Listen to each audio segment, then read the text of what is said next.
Un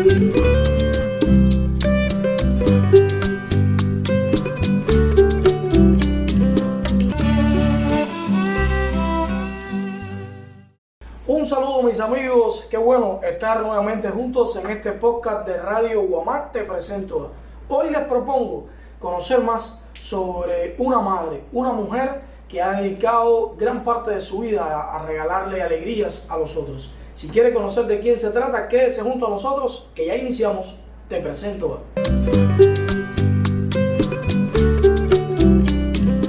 Con Aide Valdés Lescano estaremos conversando en la jornada de hoy. Quizás si le digo ese nombre puede ser que no le sea familiar, pero si le digo la profe Aide, la madre de muchos, la dueña de la casa de niños sin amparo filial, la patrona de muchos niños, quizás se vaya acercando más a la vida de esta destacada pedagoga pinareña que ha calado en el corazón de muchos de los jóvenes de Vuelta Abajo. Bienvenida y gracias por la posibilidad de que el pueblo de Pinar del Río la conozca mucho mejor. Gracias a ustedes y en especial a ti por hacerme la invitación. Profe, ¿por qué los niños, los padres y los familiares le llaman la madre mayor? Así le dicen cada vez que uno va a investigar, a preguntar sobre usted. Bueno, ellos me dicen la madre mayor porque realmente durante 25 años dirigí la institución, el Hogar de Niños sin Amparo Familiar. Allí aprendí, cada día era un día de aprendizaje y un día de reto, porque aprendía de cada niño, pero un reto para elaborar estrategias, para intervenir con ellos, para que se sintieran mucho mejor. Realmente la vida allí me dio más de 60 hijos. Tengo una hija biológica, pero tengo más de 60 niños. Ese hogar ha significado, bueno, mi mayor permanencia en la vida laboral, mi todo, porque realmente los niños, cada niño te da un aprendizaje diferente. Aun cuando son hermanos, es un expediente de vida diferente. De cada uno tienes una anécdota, un recuerdo diferente. Y el agradecimiento realmente por haberme permitido desarrollarme profesionalmente. Me permitió también crecerme como ser humano, como profesional, y me preparó para la vida. Mi hija la tuve después de estar en la institución, y cuando fui a hacerle los 15, un ejemplo, los 15 de mi hija, ya yo había hecho 5 fiestas de 15 en el hogar. Así que usted tenía esa experiencia. Y 2 bodas, quiere decir que por lo general, por eso que les digo que fue de aprendizaje. Aprendí mucho de ellos y ellos de mí. Es decir, que deposité mucho amor, mucho cariño, pero también iba aprendiendo a la medida que iba interactuando con cada niño, iba aprendiendo de ellos.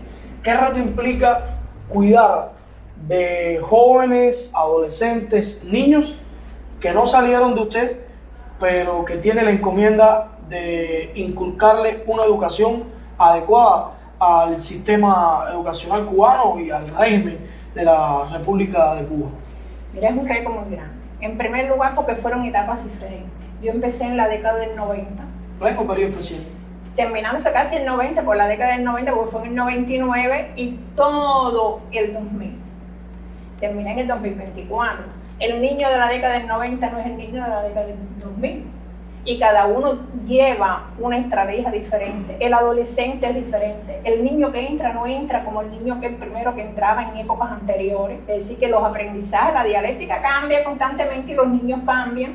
El niño vive en diferentes medios sociales y todo eso va adquiriendo. Entonces uno tiene que prepararse, superarse mucho más y preparar al personal con el que uno labora para que las estrategias fluyan correctamente en la educación de los niños y en el desarrollo. Afortunadamente les tengo que decir que he tenido recuerdos muy gratos. Tengo profesionales, tengo otros que son técnicos medios, tengo otros que han sido campesinos porque vienen de áreas de campo, pero a todos los recuerdo y de todos he aprendido y cada momento lleva una estrategia diferente. Aide, cuando uno se enfrenta a vivir con niños que por alguna razón no tienen el amparo de su mamá, de su papá, o que sus progenitores cometieron un error en la vida, o que los abandonaron, ¿qué hacer? ¿Tomarle lástima o enseñarlos a vivir en una sociedad convulsa como el resto del mundo? Mira, primero que nada no podemos educar con lástima. El que enseña con lástima no enseña aprendizaje, el niño no aprende. Es decir, cada momento lleva un tratamiento diferente. Por lo tanto, a cada niño lo que hay que estudiar su vida, es decir, su expediente de vida, y a partir de ahí interactuar con él. El reto es grande, por eso que lleva más preparación uno y el personal que elabora con ellos, porque realmente le falta a la mamá falló. Hay que hacerle conciencia de que el fallo es de su mamá, porque a veces te tienes que sentar con ellos y explicarle, el problema no es del trabajador, no es de la tía que está contigo. Ponte y piensa que hay que pensar correctamente que hay un fallo en la familia. Hoy tu mamá está donde está, pero el mayor fallo fue de tu mamá, porque también depende de la edad con la que el niño entre para uno poderle dar un nivel de explicación. A los niños más pequeños uno le da una explicación diferente, hasta que vaya creciendo y va asimilando por qué no está con su mamá. Es decir, que no a todos los niños tú le puedes dar el mismo tratamiento. Hay niños que en la última etapa entraban con 15, 16 años, casi a la hora de salir del hogar, porque el hogar es de 6 a 18 años. El que entró con 16 años estaba casi en la preparación para la salida de la institución. Y entonces uno depende del grupo etario para uno poder hacer saber cuál es la causa y la razón por la que tiene que estar ahí. Cuando se habla de un hogar para niños sin amparo familiar, no se puede ver restricto al trabajo del sistema de la educación en nuestro país. Piensa que la multifactorialidad puede ayudar mucho en que funcionen estas instituciones, no solo en Pinar del Río, hablemos de manera general de nuestro país. Realmente el propio decreto ley 76 lo explica. Tienen que estar muchos factores que intervienen en que el hogar funcione adecuadamente.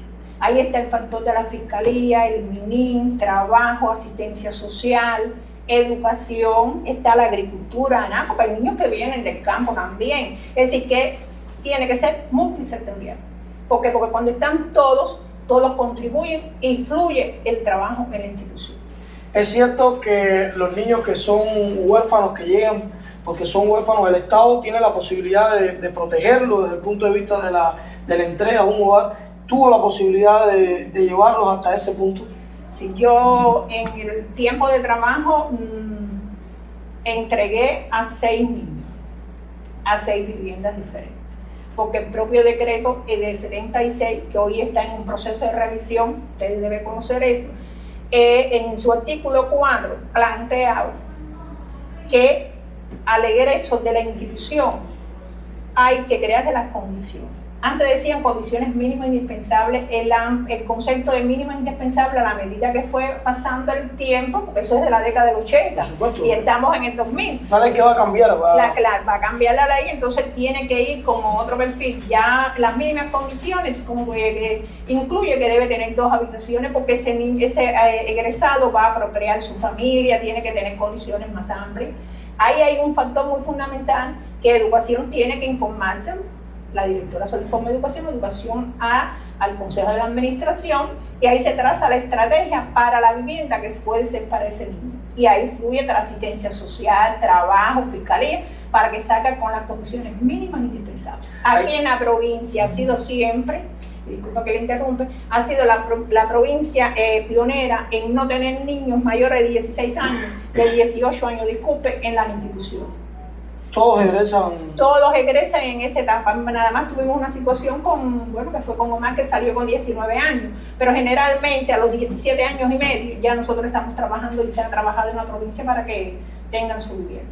Les propongo hacer una breve pausa en esta conversación. Hoy dialogamos con Aide Valdés Lescano, quien por más de 25 años estuvo laborando como directora de la casa o el hogar de niños sin amparo familiar. Una mujer que se ha ganado el cariño no solo de los jóvenes que allí habitan, sino también de sus familiares y de los trabajadores. De este aspecto conversamos al regreso.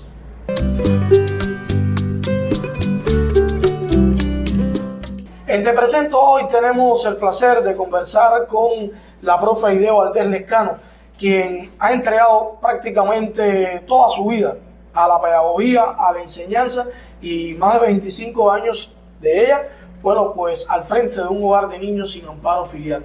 Profesora, cuando uno dialoga con las personas que le han acompañado, los adultos sobre todo, hablan de su vocación de unir, de ser una líder. ¿De dónde le llegó esto? ¿De su propia familia, de los tantos hermanos? Bueno, pienso que siempre lo he explicado, que la mayor maestra que tuve fue mi mamá. Mi mamá siempre le gustó aglutinar a la familia. Ella era de una familia numerosa, eran 8 hermanos y siempre trató de cooperar y colaborar con sus hermanos. Pienso que de ella fue de la que mayor adquirió, aunque mi padre es un padre que siempre es ejemplar, la unidad entre los hermanos, pero mi mamá, yo siempre he dicho que ha sido mi mayor educadora. Hoy la vida la ha puesto en una situación un tanto fuerte. Tuvo que dejar el hogar, aun cuando ya estaba reincorporada nuevamente, porque ha tenido que llegar al cuidado de su papá. ¿Es esta vocación de servicio la que la mantiene con esa sonrisa y esa vitalidad? Bueno, pienso que sí. En primer lugar, porque bueno, mi padre siempre fue un padre ejemplar con nosotros.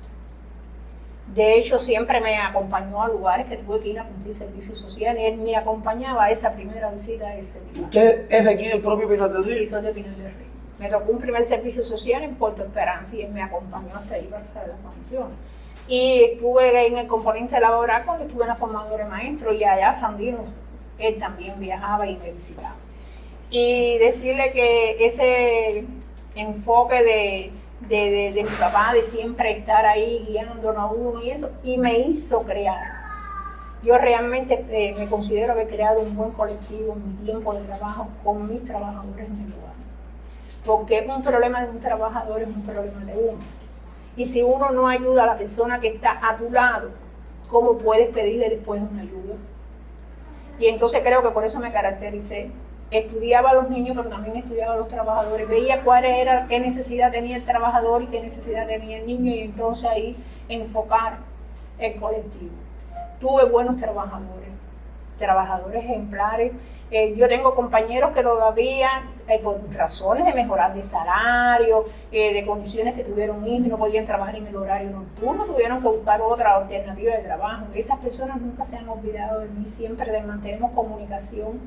Es decir, que pienso que por esa razón he podido también lograr el trabajo que se logró en el hogar. Porque el trabajo del hogar no es de una sola persona, no es de una persona que lo dirige, es de un colectivo de trabajadores.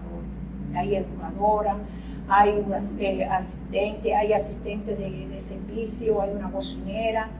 Tiene que estar en todo para que esas personas puedan fluir correctamente.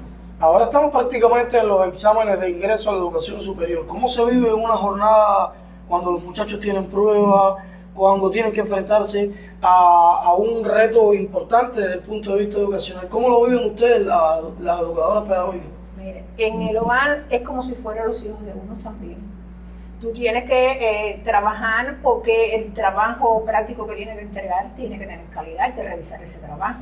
Hay que buscar información, no es hacerle el trabajo al niño, es ayudarle a buscar información, a compartir en este cuadro, lo pueden encontrar. Mira aquí, nosotros buscábamos los móviles de nosotros y le prestábamos a ellos para que puedan hacer el trabajo. Buscábamos información y bajábamos, entonces en el lugar también hay una computadora. Y buscaron información y revisaron la ortografía, la presentación. En etapa de examen, nosotros nos examinamos de nuevo, porque estamos pendientes que si salió, a qué hora terminaste, a qué examen tienes hoy, mañana, tienes que estar ahí constantemente. Un inicio de curso es como si fuera el primer día que llevas a tu hijo a la escuela, tienen que ir bien vestido, con las cositas bonitas, todo. Entonces es un constante, es decir, que el hogar es una casa. ¿Cómo se vive un día normal en el hogar? Para que el público nuestro pueda conocer en un hogar para niños sin amparo familiar, cómo se vive una jornada. Mira, una jornada en el hogar es como un hogar. Es el levantarse y prepararse para la escuela. ¿A qué hora lo hacen? Ellos lo hacen a las 6:30, en dependencia. El que está en 1 de mayo se levanta primero porque tiene que coger un transporte, los más chiquitos son los que últimos se levantan, pero ya hay un desayuno, tiene que preparar la merienda escolar, el uniforme que estén bien arregladito, el peinado sobre todo de las hembras que tienes que estar ahí para organizarle bien el cabello, tienes que también estar con el varón que tiene que estar pelado, porque aunque sea en la escuela pueden estar todos muy peludos, pero el niño del hogar tiene que estar bien representado. Pienso que también fue un logro del hogar en el tiempo que estuve, la higiene de los niños.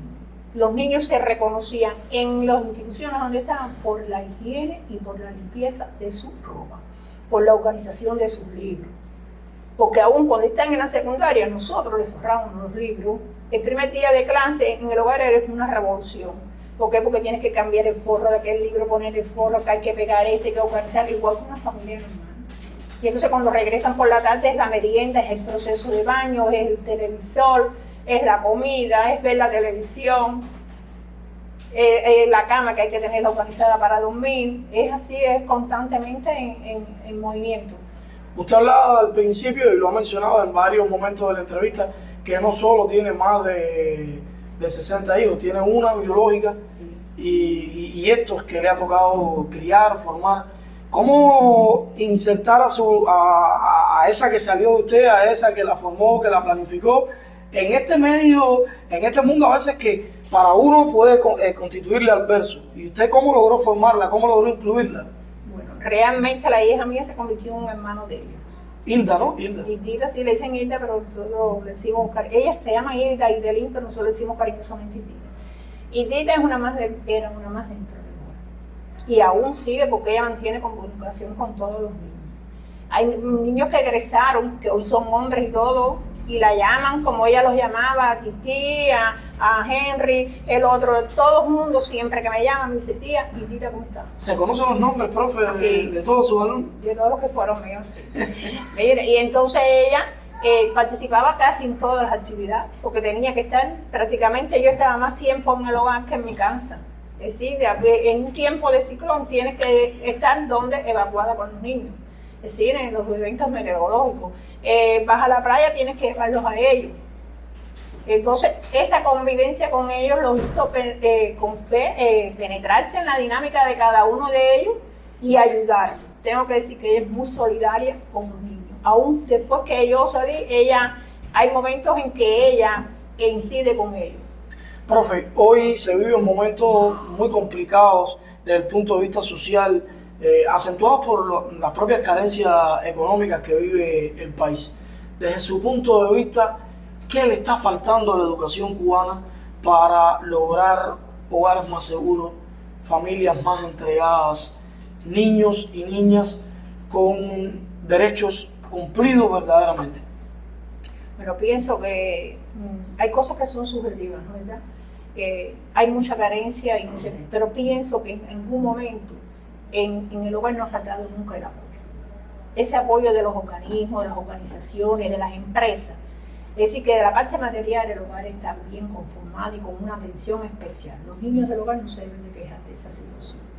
Pero pienso que para fortalecer mejor el trabajo del hogar, mayor preparación en el personal que dirige, que trabaja en la institución.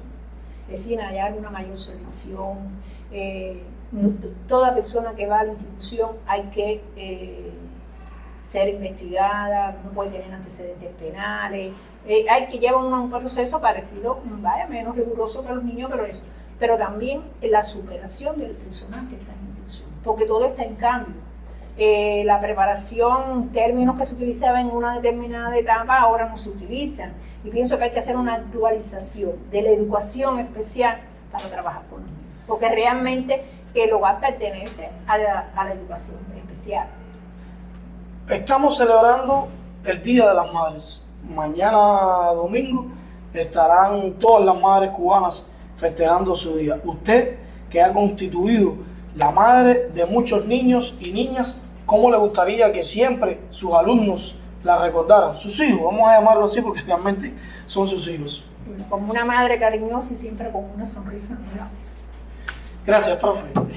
Muchísimas gracias a usted también por ser parte de esta entrevista a la profesora Aide Valdés Lescán, una madre más que ha constituido para estos niños que llegan a estos centros educativos en nuestro país y específicamente en Pinar del Río, encuentran personas con esa sonrisa y con esa entrega para ellos. El próximo sábado estaremos nuevamente juntos con otra historia así de similar.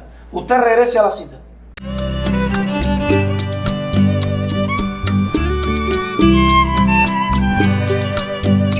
Thank you.